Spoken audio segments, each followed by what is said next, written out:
Araby, my James Joyce, appreciating the story.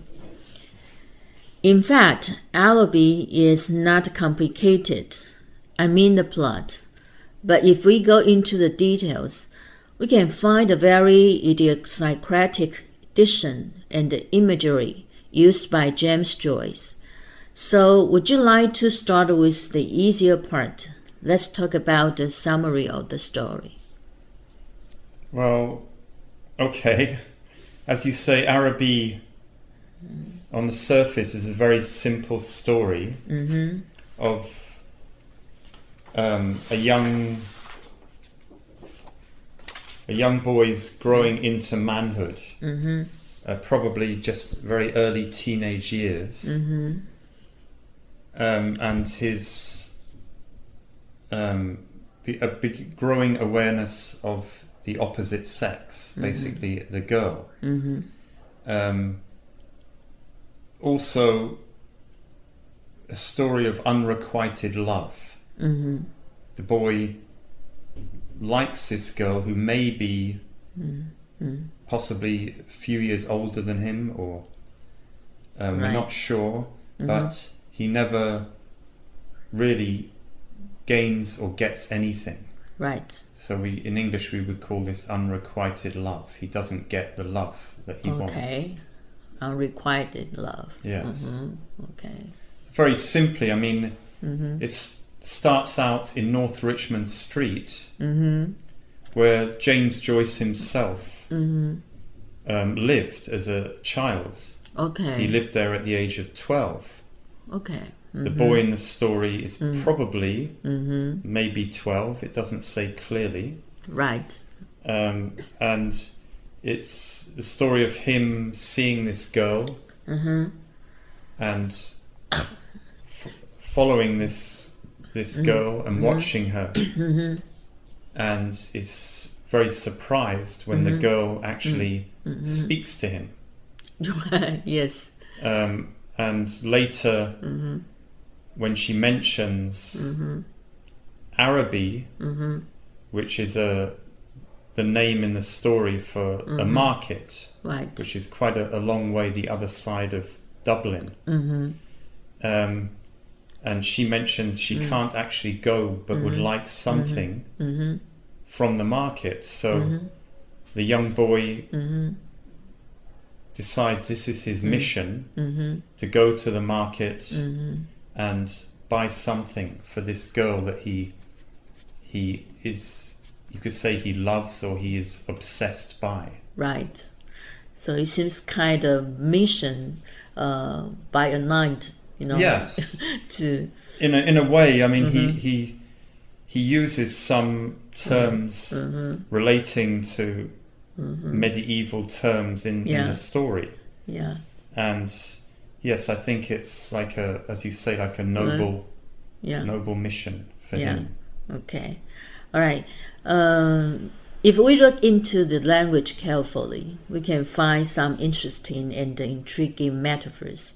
For example, when the narrator, the little boy, talks about the wild garden behind the house, a central apple tree, and a few straggling bushes, do you think James implies the sin of Eden, and the little boy is just the pure Adam who is going to experience the human world? Yes, obviously on the surface of the story it doesn't say that, but the whole of Ireland is controlled by the Catholic Church. Yes. Every law in Ireland has to obey the law of the Catholic Church. At that time in Ireland, especially the majority of Ireland were Catholic. A small minority followed the English Protestant Church, also Christian. But most other people in Ireland were Catholic. James Joyce himself was brought up a Catholic. So whether you're Catholic or not, people at the time would have read the Bible. And yes, this was everything about James Joyce's life was based on Dublin and Ireland, even though he left this place, as we know. Right. So, I mean, what you say about this idyllic garden, yes, probably was from the beginning story of the Bible, Eden, where the not only idyllic garden and idyllic land, but also this land of innocence before they ate the fruit. Yeah. Love is just a very pure things from a little boy's heart, But later, a sequence of events, then the boy experienced some kind of disillusion, and in that way, it seems he will become an adult, just like the ordinary people around him. Yes, I mean. You could say, in one sense, it is an innocent, young boy's love. Yeah. But later, yes, and at the end of the story, he's disillusioned because he follows the mission. He goes to the market and then achieves nothing. Right. But the end of the story. I mean, should we talk about that now? Maybe later. Okay, sure. Just by one paragraph. Also, I think it's innocent in the way that he probably at this time, like James Joyce at this time, has no experience of love by the love of his parents, who really doted on him. He was the first in his family of 10 children. Really? Yes. His father was was left a lot of money, but drank all the money away. Too bad. His mother was extremely religious. I mean, Catholics are very religious anyway, but his mother was extreme, but also doted on James. So he was the favourite of both his father and the favourite of his mother, of 10 children.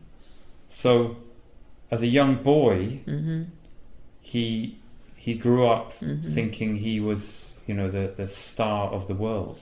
Okay. But also he was educated. He was sent to a Jesuit school, which is a strict sect who are very good at educating. Kind of maybe a pure sect of monks or religious Catholics. Okay. But very good at education. And in the school he was again a star pupil. Really, he is quite excellent, right? They actually. I think one thing they said about him, he had a blotting paper memory. He could remember every single thing he studied. Okay. Every word. Really? Every page of every book that he'd ever read. No wonder his novels are very long, Yeah, I mean, in great detail of every person's life. I mean, and every single thing he wrote was about himself. He had an obsession with himself. Yeah, I can see that. A huge ego. Yeah. Now, this young boy's, what begins, as you say, as innocent love, I think. Also, there are hints in this story of Araby, which comes from the Dubliners. It's one of the many stories in the Dubliners. Yeah. All obviously Dubliners, the Dublin life. Was much. He also later in this, there's a much more understated, the beginnings of a very strong sexual desire, which he doesn't state, very, obviously. Yeah. Which later in Ulysses and Finnegan's Wake are very, very almost Oh. obscenely. Both books were banned. Yeah. You could be put in prison for even Yeah. having a copy Yeah. of his later books. Yeah. So I think here it's a very obviously this is the early part of Dubliners where he talks about the youth and childhood, but becoming manhood. Yeah. And then later this innocent love is actually becoming a sexual love. Yeah, I agree. Yeah, because when the boys want, there are many this kind of metaphors in the story. For example, like a litany, chalice, and at the end of the story, the narrator refers to the half-dark alibi to a church after a service. Why do you think the religious metaphors are used in the story? Is it related to the ideology of Ireland? Well, yeah, totally. And the whole of James Joyce's life. I mean, his life was, if you're, brought up a Catholic, it's, whether you deny the church or not, you really are a Catholic all your life. Really? And yes, everything he wrote was about himself, Ireland, and Catholicism, the Catholic Church, which totally dominated Europe for nearly 2,000 years, or 1,000, over 1,000 years. And Ireland was, even as James Joyce, born in the 19th century, and then, matured into the 20th century, even today in Ireland, it's the 21st century, 100 years after James Joyce started writing. Yeah. Even today, the laws in Ireland are so strict that, abortion, contraception are illegal. Okay. So at that time, over 100 years ago, if you spoke out or said anything against the Catholic Church, you were not just a sinner, you were the devil. Okay. Satan. And James Joyce was the devil. Yes. To many Irish people. So he was in exile all his life. In exile. Well, right. Yes. He put himself into self-imposed exile because he could never really have done what he did by staying in Ireland. Even his first piece of writing, which was, I think, just for a local journal, was not so much, wasn't criticizing the Catholic Church, was criticizing the Irish nationalism, which was very anti-English and anti anything but Irish, and he criticized that, even though one of his great tutors and mentors was Yeats, one of the greatest Irish poets. And James Joyce started writing poetry. Okay. And that you see throughout his work. Yeah. His poetic use of language is one of his greatest achievements. Yeah, we also can see this in this story. But what you say about exile, he, at the end of, I think it was Ulysses, he said, the quickest way to Tara is via Holyhead. Now, Tara was the heart of Ireland. So what he meant is the quickest way, the real way of discovering the heart of Ireland was by leaving Ireland. Okay. So he could distance himself from everything Irish to look, look at it from another perspective. Yeah, I agree. Yeah. That's better. If you are in, I mean, you are inside, then you Yes. cannot see the other side. For example, your back, or Exactly. Like you have, the I other think, a perspectives. Chinese saying Yeah. that the frog in the well. Okay. You only Yeah. see the Yeah. world from Yeah. inside Yeah. the dark well. Yeah. Your vision is very narrow. Yes. Okay. Exactly. Yeah. So that's also one of the very special characteristic of James Joyce's writings and his life. He right? said, like many other writers he admired, he said the real, the only way also to mature as a human being is to leave your home. And he later recommended this to anyone who wanted to be an artist. Okay. To leave the place of your birth, your the family, the warmth of the home, and escape. And I think every student should be aware of this.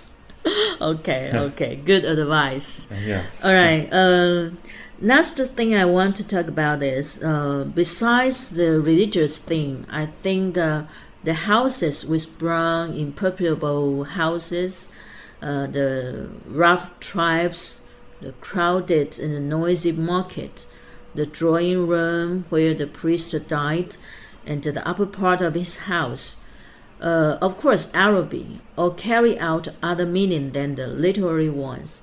And interestingly, these places let us know the change of his mental state and the track of his disillusioned growth. What do you think of this? What you mean, the places themselves? Yeah, the houses. From in the beginning, we see some kind of dark and somber atmosphere, and then in the middle he mentions boys are usually play around in the dark alleys in the neighborhood, and he refers it into the tribes. Well, yes, I mean, well, this is also, you can't, although you say let's not talk about religion, it is also every phrase of this, the way he describes, the tribes of the boys and the litany of the boys. This is religious terminology. Really? Yes, the litany is religious, but as you say, I mean, he uses the streets that he lived on, the house he lived in, as this story stood at the blind end, detached from its neighbours, in a square ground. The other houses of the street, he doesn't say the people, as you say. He's using the buildings, the houses, the streets. Conscious. Conscious is something we feel is a human trait. Right. Yeah. Consciousness. You can think about yourself, about other people. Right. But he calls the houses of the street are conscious. Yeah. Of decent lives. Yeah. Within them. Decent being very good, very proper. Decent people do not do bad things. No. They do not sin. Yeah. They do not have sex. Right. They do not drink. Right. So it's the houses themselves, and they gazed at one another. So this is an Irish trait. It was called I think the Orient.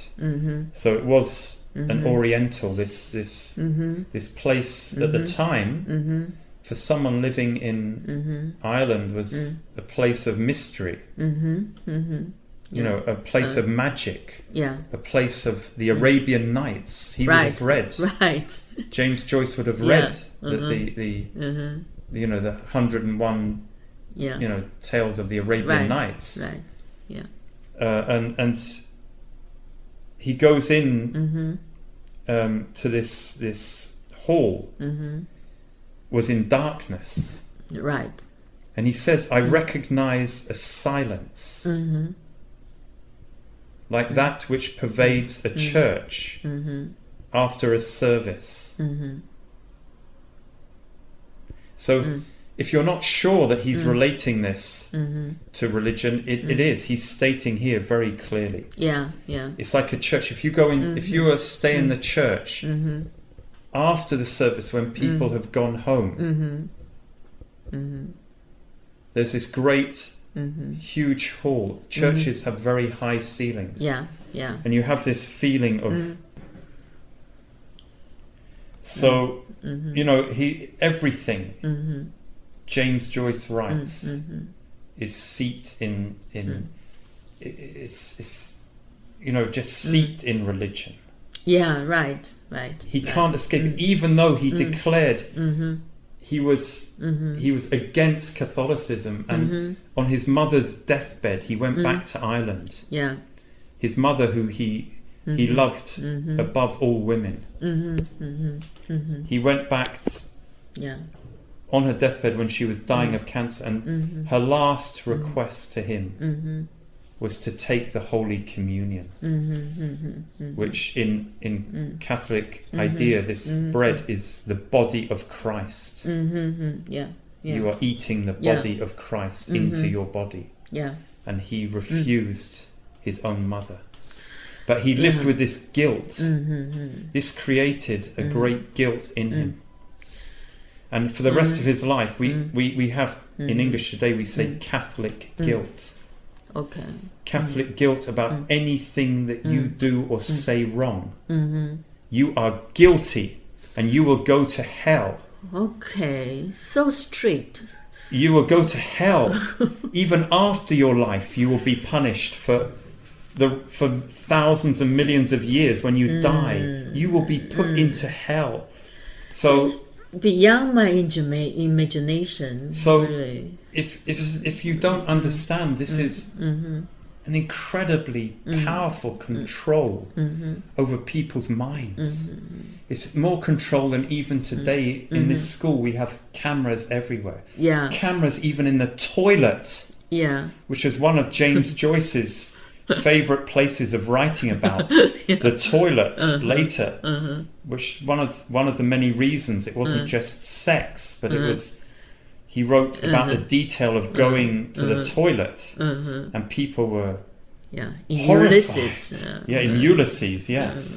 People were thought this was disgusting. Yeah. But James Joyce wrote about every detail of our lives. Yeah. And when his book was banned, like you say, Ulysses, he said, if you cannot read Ulysses, you cannot live a life. Yes. You know.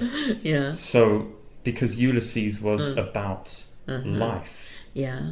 The Dubliners was a much more innocent look at life. Right. Yeah. Because that is the earlier novel. His earlier, I think his first novel, was it the first? No, with the portraits first of the young man. the portrait of a young man, which is autobiography. A little biographical thing, right? Okay. Yeah, after listening to you talking about the religion in Ireland, it's really to my surprise. I don't have, I cannot imagine what kind of life they lived or they live right now. In so. Girl, I am gonna love for the rest of my life.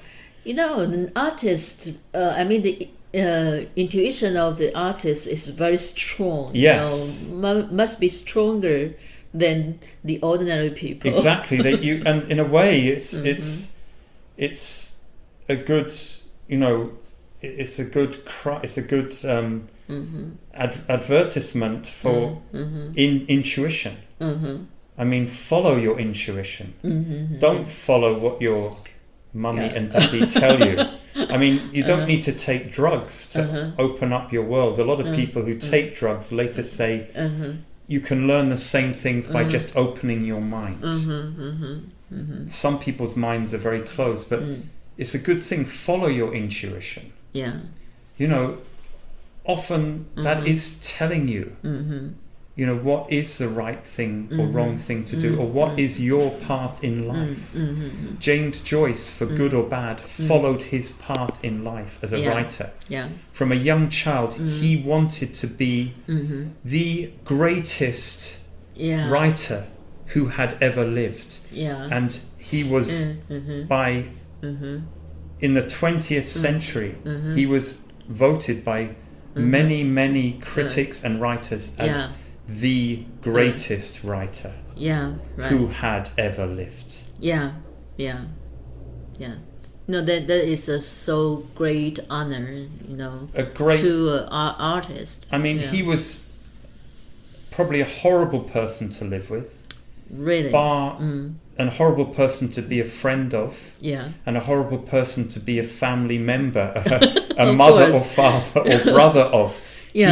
He never supported himself. No. He always had his hand out asking for money. Yeah. Even when his father had drunk all their money away, he wrote back home saying he wanted his family, who were already poor, to pawn their furniture.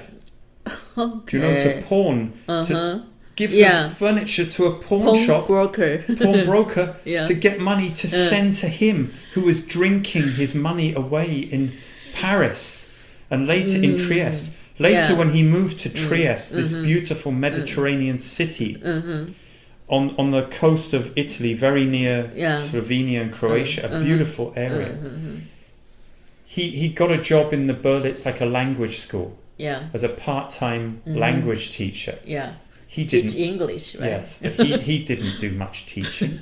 He wrote to his poor brother, who was a very lovely, kind-hearted brother, and said, "My dear brother, come out here. We need your help." He used his brother for 10 years as a slave, babysitting his children, going out to work, giving him money, helping him look after his own family, while James Joyce went out drinking every night and using his brother's money. So to be a human being, he is so horrible, and he you know, not a good model. He cannot, as you mentioned, he's not a good model to follow. Don't follow this model. He is a very bad role model. But on the other hand, he did everything. Every single friend, every single conversation. He had this memory. He did not forget a single word anybody ever spoke to him. He did not forget a single word that he had read in any book he opened. He had this memory that he could use to put into his novels, because his life meant nothing. Every single thing was his art, his future as a literary genius. Really, This was the only important thing to him.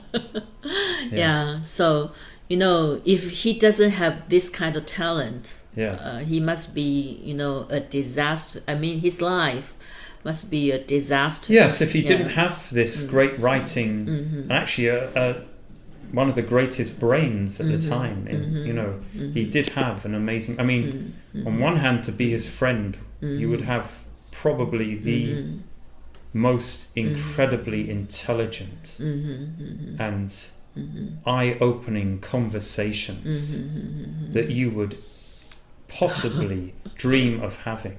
The thing is, you wouldn't want him to know too much of your life, because he would put everything in his book, in his books. Okay, all right, actually, you know, James Joyce's life probably is, you know, more interesting than his works. I mean, his novels, you know. As interesting. Or us, or almost. Okay, let's go back to the story, all right? Mengen's sister is a very important metaphor, because, you know, we talked about metaphors, of Yes. a religion. But now I want to go back to Megan's sister. She is the narrator's Eve. Someone means very much to the little boy. We can say she is the significance of his life. For example, he says, her name was like a summons to all my foolish blood. Her name sprang to my lips at the moment in strange prayers and praises, which I myself did not understand. My eyes were often full of tears. I could not tell why. And at times a flood from my heart seemed to pour itself out into my bosom. And he says, my body was like a harp, and her words and the gestures were like fingers running upon the wires.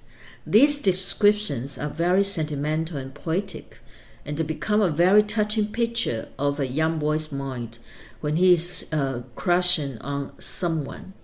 Do you want to talk about this part more? Well, you've already read the poetic, as you say, feeling and romantic feeling that he's, writing about. And, at the time, there was, romance was, a popular writing form, before, I mean, and has been ever since. Yeah. But, later, I think, as you mentioned in your commentary, Mangan's sister, who we never know her name. No. So she is this figure who is, in one sense, a mystery, but like an iconic figure. Yeah. Like a muse, Yes, like the little boy. A muse, and as you mentioned, like Eve. And what was the figure of Eve? A figure originally, as we mentioned earlier, in the Garden of Eden, who lived alone with Adam, with all the animals and plants, in innocence. But in the Bible, it was Eve, tempted by the serpent, who tempted Adam. Yeah. And this is exactly what Mangan's sister is. Yeah. To this innocent boy,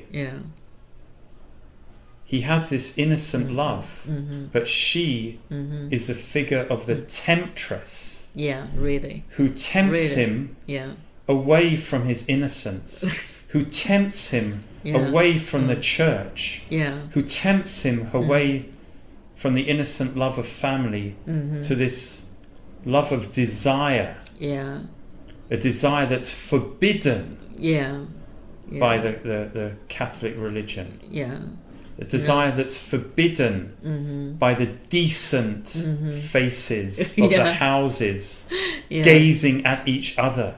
The contrast of Araby, right? Araby seems like Araby is a desire as well of the East. The East, this magical mystery.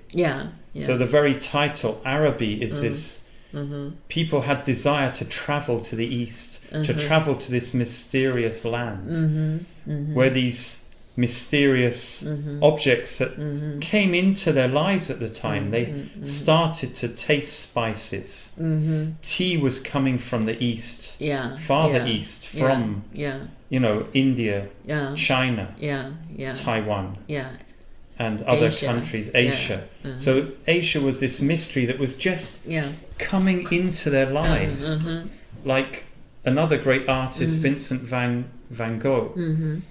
He was beginning the wrappings, even the paper that wrapped, enfolded objects, had these beautiful designs as far away as Japan. So people were starting to get a taste for these spices of the East, but that was it. And that's why, as we mentioned, he uses some of the language of the colours. contrasting to you know the greys that we saw in the writings of O. Henry. O. Henry. Yeah.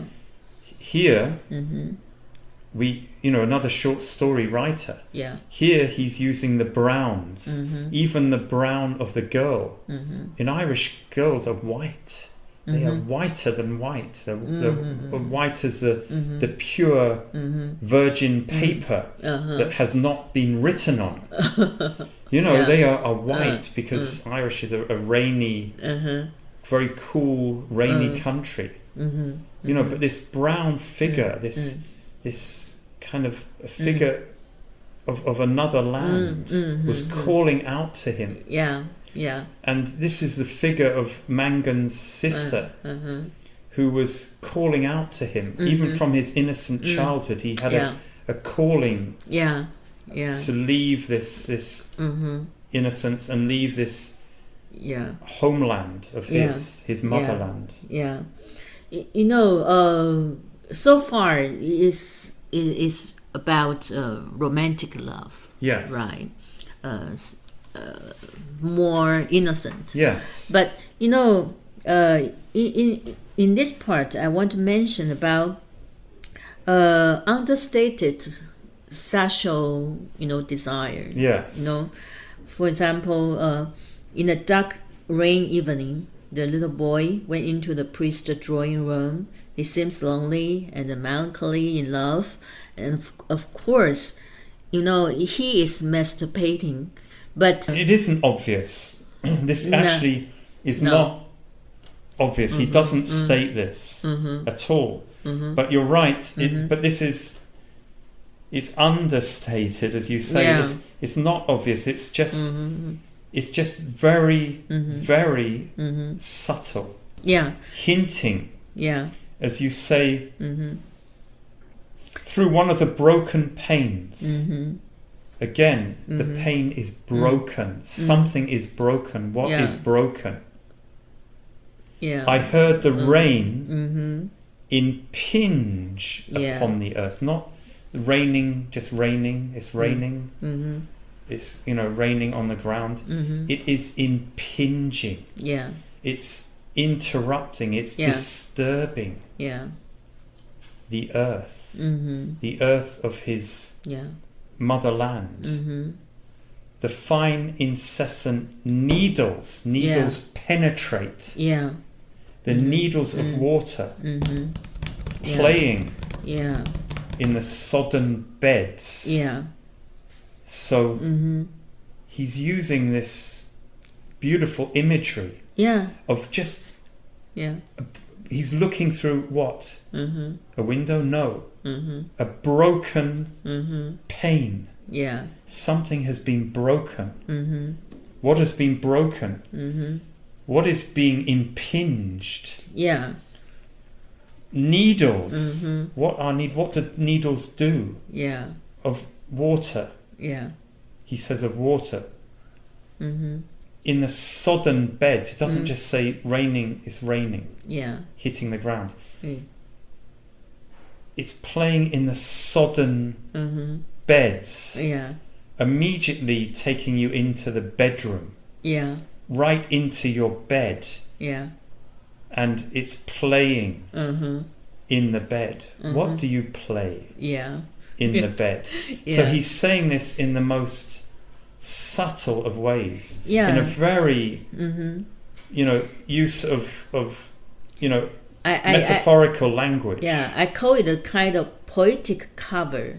Yes, exactly. Yeah, a kind of poetic cover to cover the shameful but noble action of a young boy. Exactly, as he then goes on, all my senses. Yeah. You know your senses are 5 or 6. Yeah. All my senses seem to desire to veil themselves. Yeah. So veil is a covering. Yeah, right. As you say, veil themselves and feeling that I was about to slip from them. Yeah, so it seems to take him away from the real world. Yes. I pressed the palms of my hands together until they trembled, murmuring, oh love, many times. Yeah. So when you are thinking about your love, what are you playing in bed? Yeah, yeah. And early he mentions, you mentioned the when he was describing as a narrator, you know, her name sprang to my lips. He mentions the harp. Yeah. My body was like a harp. Yeah.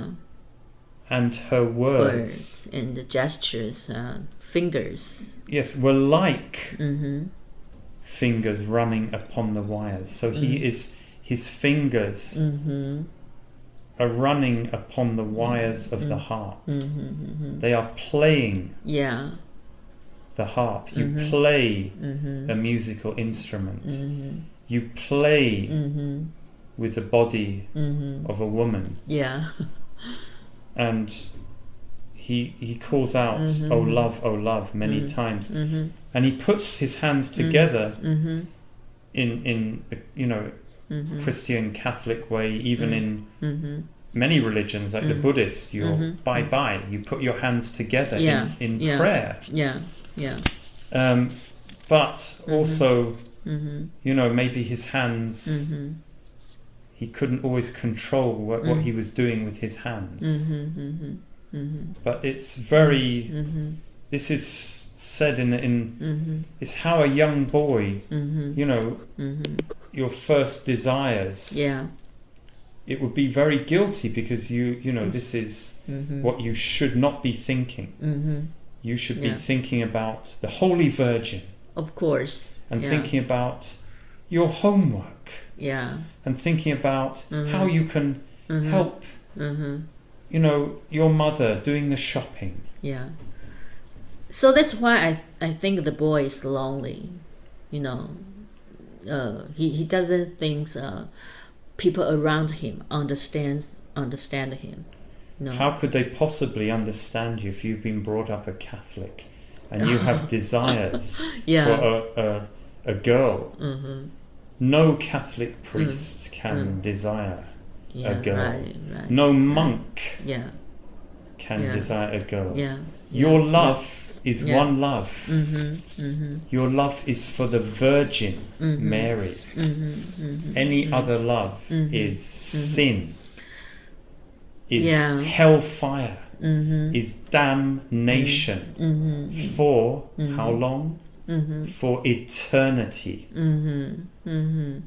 So that's why, you know, at the end, the boy will feel that kind of feeling, anger, anguish, because he feel the real desire of, you know, his love to Megan's sister is not so innocent. Well, yes, I mean, he feels great anguish because he. It's not only he's become aware. He's you know, he's reached the awareness of loss of innocence, but also he lost his innocence in his you know, mind, in the mental you know, innocence of loving the church, loving your family, loving the Virgin Mary, but he didn't really manage to lose his sexual innocence, because he is still a virgin, but he's become aware that this Mangan's sister who was using him, she could not go to Araby, because she had to go where? She had to go to the convent, another place of religious imprisonment, where nuns who cannot, you know, cannot meet men, cannot follow their desire for men, are living together, all women. She went to the convent, imprisoned again by the Catholic religion, an all-women institution. that's where she was going. She was taken away Yeah. from him into the convent. Yeah. But she asked him to do one thing. Mm-hmm. She asked him to get her something Mm-hmm. from this place Mm-hmm. of, mystery, Araby, Mm-hmm. the place of the Orient. Mm-hmm. And he went there Mm-hmm. to, follow his mission. Yeah. And then when he came away, he realized Araby, Mm-hmm. the people he met there, Mm-hmm. they were speaking his language, English, but with the English accent. They were not Irish. No. Mm-hmm. And they were talking about Mm-hmm. inconsequential things. Right. And the English who had dominated Ireland Mm-hmm. for hundreds of years. Yeah. And all he met was these English people selling Mm-hmm. their products, and he couldn't buy anything because he was too late. Yeah. He had been held up by his drunken uncle, Yeah. Right. and he was too late, and he realized then too late to fulfill the mission, fulfill his desires, Yeah. and realizing that actually Mm-hmm. maybe the girl would never fulfill his desires. So he was left with this, as we said in the beginning, Mm-hmm. unrequited love, a love that he Yeah. wanted to fulfill by having, romantic love with, but never could. The girl had just sent him away, as you said, like a knight on his errands, and he came back with empty hands. Right. Right. Empty hands from everything that he wanted. He did not fulfill. And all the way through, this Araby is one of the short stories, part of the whole book of Dubliners. Yeah. Right. Throughout the book, nearly all the endings of every story, you're left with this feeling of emptiness, Oh. of- Yes. of- Yeah. lack of fulfillment. Yeah. You did not achieve your goal Right. Right. from You are childhood right. Yeah. to adulthood. Yeah. And Yeah. it's almost Joyce screaming at himself that Yeah. to fulfill his goal, he has to leave this place, Right. which he does. Right. Okay. So then we go back to James Joyce. It seems that in his work, in his novels, he is always talking about himself, Totally. his feelings. Absolutely. Yeah, and He cares about nobody else. okay, self-centered. Yeah, Absolutely. Unbelievably so. I think. Yeah, that's the end of our discussion. Yes. Okay.